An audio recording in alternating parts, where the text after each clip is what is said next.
everyone, it's Brittany. Welcome back to my channel. Welcome to a brand new video.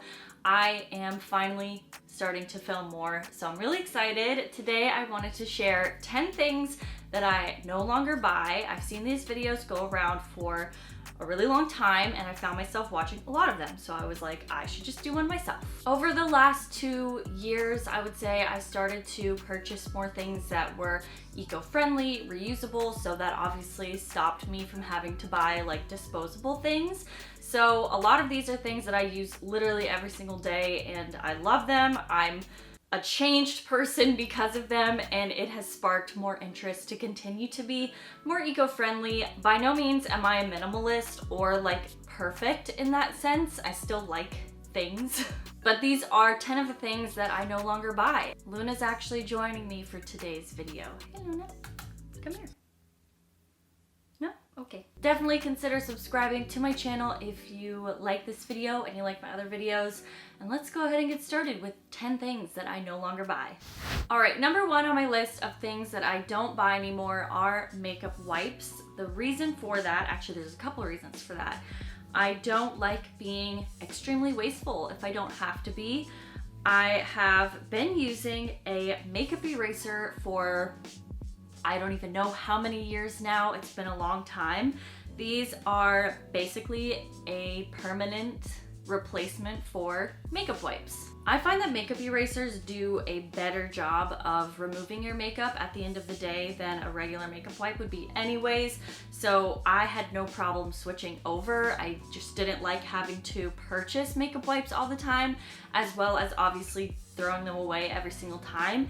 Even though some of them say that they're like flushable or biodegradable, it doesn't exactly mean that they're 100% eco-friendly, obviously. It's gonna get really bright and dark in here because it's kind of cloudy today, just FYI. They're very soft, they come in a lot of colors. They also have a travel one, which is a lot smaller. Along with the makeup wipes, I've also stopped buying cotton pads just for either removing eye makeup or applying a toner or some type of skincare that you might need a cotton round for. So I decided to get some reusable cotton rounds. I keep them in this little acrylic jar. It's the perfect size for holding them. I got mine from Amazon, and you can get them from so many different places. Amazon is really cheap. I'll leave my associate link in the description so that you can check them out if you want to, and then obviously anything else if it's available on Amazon. And I have a little like mesh bag for the laundry that once I use them, I throw them in there, they get washed, and then I put them right back in here so they're ready to use again. I'm just gonna stick with the like disposable replacements for this part of the video because it's just easier to talk about them all kind of at the same time. So my next item I don't buy are Ziplock bags. That is because I have found extremely useful reusable Ziplock bags. They work better than regular Ziplock bags in my opinion. This is the brand that I use. It's called Reusable, R-U-S-S-B-E. And they come in different sizes and different colors. I've got them from a few different places. I think they're probably also available on Amazon or at least other types of these reusable Ziploc bags. They're also great for snacks and things like that. So these have been awesome. My last disposable product that I don't buy anymore is disposable period products. So I started using a menstrual cup a few years ago. It is the best thing that I ever decided to do. I'm extremely impressed by them, and I always recommend using a menstrual cup to literally all of my friends. That obviously gets rid of needing tampons and pads, and they last for quite a few years as well. Sometimes I did like to use little liners, even though I was using a menstrual cup just in case there was any leaks or anything. But recently, I think maybe actually it was about a year ago, I discovered Knix. It is a brand of period-proof underwear. Period-proof means that basically like a pad is built into the underwear. They're extremely comfortable. I know Michaela also really loves them, and I think I have a few other friends that really like them as well. So I cannot recommend them enough, especially in combination with a menstrual cup. It completely gets rid of the need for having a liner because if it's going to leak, it's gonna go into the period-proof underwear. So it's honestly so amazing. It's machine washable, they're perfect. So that's pretty much it for the disposable things that I don't buy anymore. So I'm gonna move on to the other things that I just really have no need for. at all. Number one is that I no longer buy anything that is not cruelty-free. I've also been doing this for quite a few years now, and it has really opened my eyes up to other brands that I probably wouldn't have even really thought about before. It has made me research even more of like what goes into products. There are so many amazing brands out there that are cruelty-free. I did want to mention one of my favorite resources to go to is logicalharmony.com. It's where I find all of the brands that are cruelty-free. She also lists all of the brands that are not cruelty-free, so if you're a little bit confused on anything, it will be listed in her website. She's amazing. I believe her name is Tashina. She literally made going cruelty-free extremely easy. And along with going cruelty-free with all of my beauty products, I also don't purchase anything made from leather or obviously fur or feathers, anything like that. I'm kind of thinking about going like full vegan with my diet, but obviously I just really love cheese, so it's gonna be really hard. I used to love buying handbags from Kate Spade and Rebecca Minkoff, but they're all pretty much made from leather. So now I really love Angela Roy, Pixie Mood, Matt and Nat. They make really amazing quality designer goods, but they're all made with vegan leather, so I love that. Going along with accessories, one of the other things that I no longer purchase is costume jewelry. Luna, no! This is something that I used to purchase all the time, like at H&M and Forever 21, but obviously that stuff does not last a very long time. It is also very discolored after a while. It just doesn't look very good.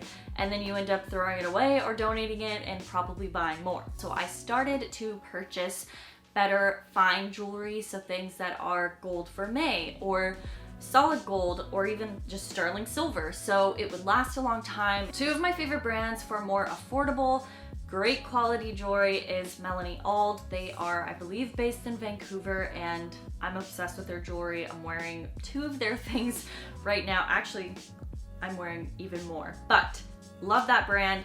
And I also really love Ana Luisa. I got to work with them a few months ago and I was super impressed by their jewelry, and I still wear it like every day. One of my sets of earrings is constantly in my ears and it's from Ana Luisa. I also used to purchase fake plants and fake flowers a lot. Only more recently I have gotten really into gardening and taking care of really cool, unique houseplants. If you go to the right places, they should not cost you an arm and a leg to get a plant. A lot of local nurseries have great quality plants for really good prices. So I've started purchasing real plants that are alive and they're not made of plastic. And I have literally fallen in love with plants. This is not a money saving tip. If you're like me, you could get really, really obsessed with plants and just want to buy them all the time. My thing is just that I don't buy fake plants anymore. You also don't have to have a million plants either that are real, but I think it's so much better to take care of like a real living plant. They're so much better for your environment. They really increase your mood. They improve air quality and they're extremely pretty to look at. So I love them. I'm just not gonna buy fake ones like ever again. Speaking of healthy air quality, one thing that I do not buy anymore is candles made with paraffin wax and like artificial fragrances. They are so bad for you.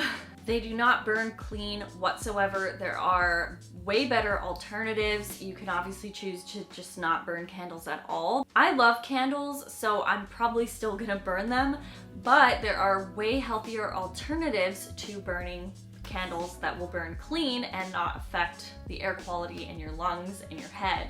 So a few years ago, I actually made a huge batch of soy wax candles with phthalate-free and paraben-free fragrance. They ended up smelling so good. I also gave some to like friends and family as gifts, and I'm still going through them. They have lasted me a long time. Soy wax burns a lot slower than paraffin